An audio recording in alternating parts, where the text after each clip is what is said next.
अस्सलाम वालेकुम अहबाब जनाब पंजाबी वसेब ते आवन दा बेहद शुक्रिया।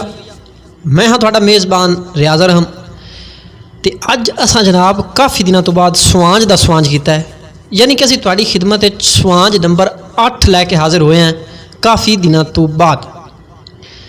अगर स्वांज चंगे लगे होवन ते अज दा स्वांज भी चंगा लग जावे तो थोड़ा जिहा चैनल नूं सबसक्राइब करन दा स्वांज तुसां लाजमी करना है, क्योंकि सबसक्राइब करने ते पैसे नहीं लगते बल्कि ये बिल्कुल मुफ्ती चीज़ है। इहदे नाल साडा फायदा होंदा है, लिहाजा स्वांज चंगा लगे तो चैनल नूं सबसक्राइब करना है। आपां कबीर साहिर कोलों नात सुनने।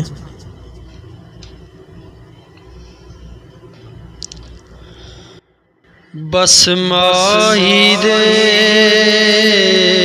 होण दी देरे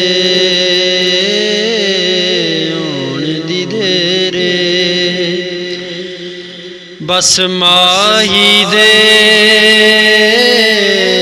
होण दी देरे हो जावणगे दूर हनेरे बस माही दे होण दी देरे मैं रांझण दी रांझण मेरा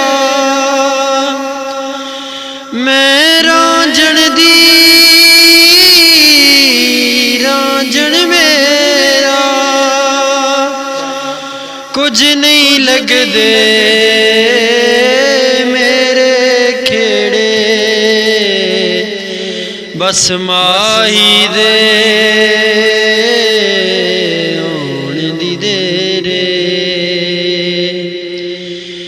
ओ बन जावे अर्श मुअल्ला ओ बन जावे अर्श मुअल्ला पैर चपावे ओ जिस वेड़े बस माही दे होण दी देरे होण दी देरे गौर हुजूर जरूर करना साडे तरलियां ते हत्थां जोड़ियां दी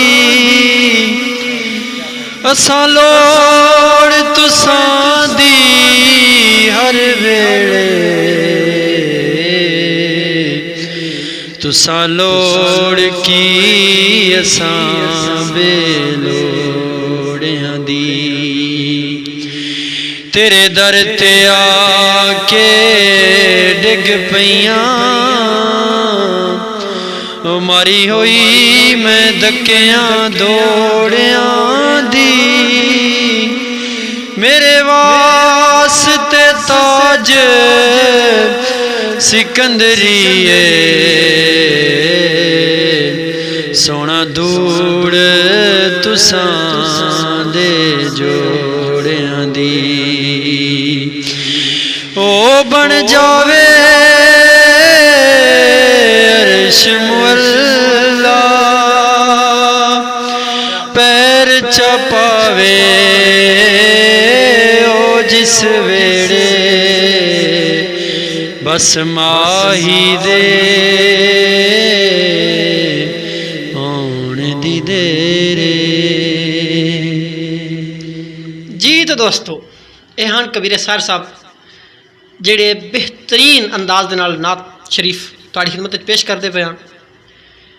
अपनी राय का इजहार कॉमेंट बॉक्स में लाजमी करना है कि तुहानू ये स्वांज सीरीज़ किवें दी लगी है, यानी कि जिहड़ा असां इस स्वांज का सिलसिला तुहाडी खिदमत विच लैके हाज़र होंदे पे हैं ये तुहानू किवें लगदे पे ने ये जनाब कॉमेंट बॉक्स में दसना है। तो जिहड़ा दोस्त नवा आवे चैनल ते उन्होंने चाहिए कि पंजाबी वसेब टब्बर का लाजमी हिस्सा बने। तो हिस्सा बनने का तरीकाकार सिर्फ इतना है कि तुम चैनल को सबसक्राइब करना है, गुद्दियाँ टलियाँ छड़ के उत्ते जी कन्ना वाली टली है उन्होंने प्रैस कर लेना ताकि ਸਾਡੀ ਆਉਣ ਵਾਲੀ ਹਰ ਵੀਡੀਓ ਤੁਹਾਡੇ ਤੱਕ ਆਸਾਨੀ ਪਹੁੰਚ ਜਾਵੇ। ਸਵਾਂਝ ਨੰਬਰ 8 ਵਿੱਚੋਂ ਮੈਨੂੰ ਆਪਣੇ ਦੋਸਤ ਰਿਆਜ਼ ਅਰਹਮ ਨੂੰ ਦਿਓ ਇਜਾਜ਼ਤ। ਮਿਲਦੇ ਹਾਂ ਕਿਸੇ ਅਗਲੀ ਵੀਡੀਓ ਵਿੱਚ, ਕਿਸੇ ਅਗਲੇ ਸਵਾਂਝ ਵਿੱਚ। ਉਸ ਵੇਲੇ ਤੱਕ ਤੁਹਾਡਾ ਤੇ ਸਾਡਾ ਅੱਲਾ ਬੇਲੀ। ਪਾਕਿਸਤਾਨ ਜ਼ਿੰਦਾਬਾਦ।